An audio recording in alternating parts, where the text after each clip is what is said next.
Hey everybody, welcome to Talk About It Tuesdays with LaShonda King. Thank you so much for subscribing to our LDK YouTube channel and for following us on Instagram at Queen King Slays. Talk About It Tuesday is where our community submits a topic or a question, and as a counselor, I think about it and I research it and then we talk about it. So today, our question comes from Michigan and it has to do with long distance relationships. So our questions today are: how do you make long distance relationships work? And can they actually even be successful? So personally, I have a lot of experience both in long distance relationships as well as supporting people as friends or as a counselor who are involved in long distance relationships. I was a former military spouse, so given the nature of that job in that community, I've spent a lot of time away from my partner. And so I just want to share some things that I've learned and give you not advice and not telling you what can or can't work. My goal is to share information, give you some things to consider so you can figure out how to make your relationship be the best that it can be. Or you can make the decision that the relationship is no longer serving you and that you need to end it. So let's jump right in there. So long distance relationships. So if you think about my catching feelings video, I will reference three of the topics that we discussed there as part of this video.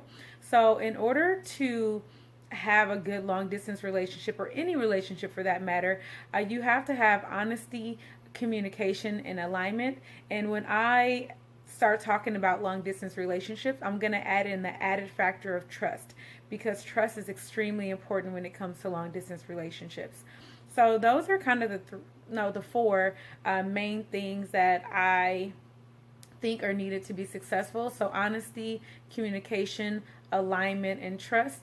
And from there, we will go into talking about the different types of long distance relationships. So to me, I kind of break it down into four types.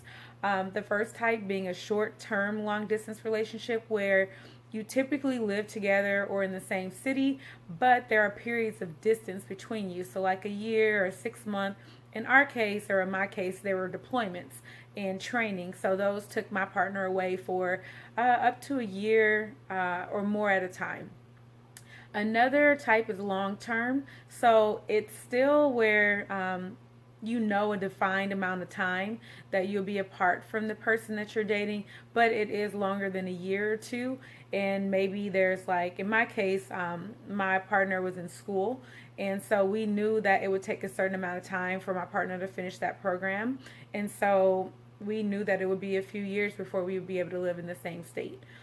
So that's a long term. So the other is an undecided, where you literally have no idea when you will be able to live in the same place as your partner. Those are hard because there's a lot of plans that go into relationship building, and if you don't know when you'll be in the same place as them, then that can obviously be hard.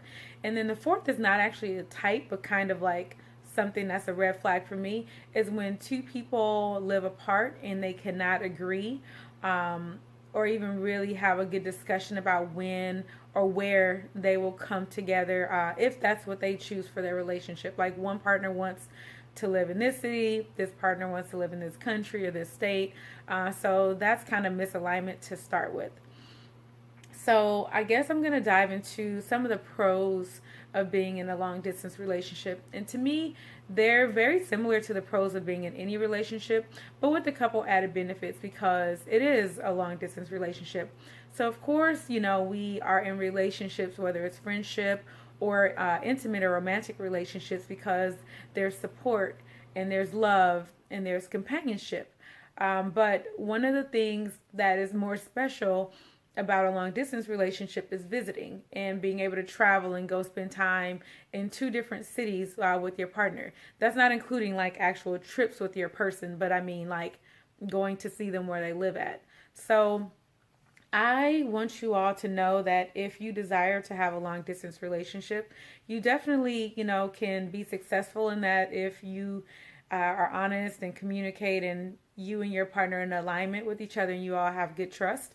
And let me tell you some of the ways that my partners and I made our relationships thrive when it came to our long distance relationship. So we communicated. So that was a variety of ways. There were phone calls, There were video calls, there were Marco Polo messages. We used free services like WhatsApp, Google Hangouts, Skype, and a variety of other ways to kind of stay in communication with one another. I also am kind of old school and sweet. I love sending like notes and cards through the mail and then spraying them with my perfume so that my partner remembers my scent. Sending kiss marks on my letters or just otherwise being sweet. Um, Also, spending time with one another. I know that it's a challenge to spend good quality time with a person if you don't live in the same place as them, but there are ways. Um, Definitely with the growth of technology, there's more options in terms of staying connected with your partner and spending quality time with them. I know that my ex was super sweet. We used to have virtual dates where they would set up the laptop and screen share. We would watch the same movie. They would order pizza and wings for both of us. And we would just sit there and watch movies and eat pizza and wings together, even though we were across the world from one another. We also sometimes did virtual dates at restaurants.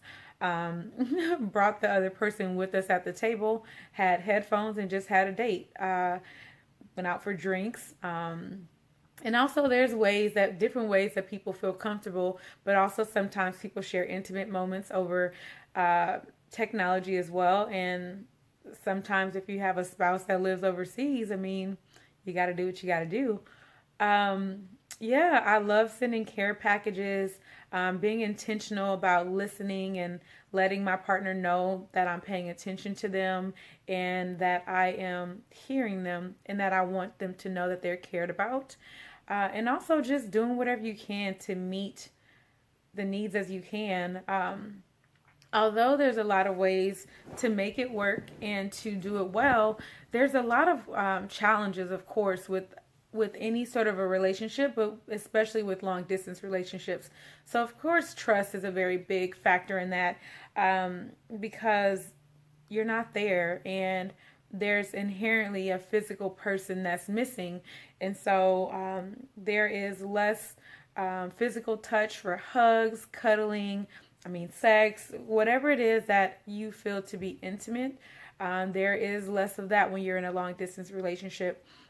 If you haven't heard of the five love languages, you should look up the five love languages. If your partner's love language is physical touch, you might have to discuss what that looks like for you all in terms of having a successful long distance relationship.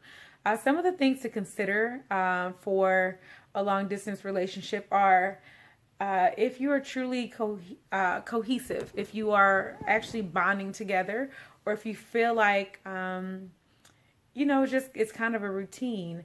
I want you to be really honest with yourself and think about how it's going.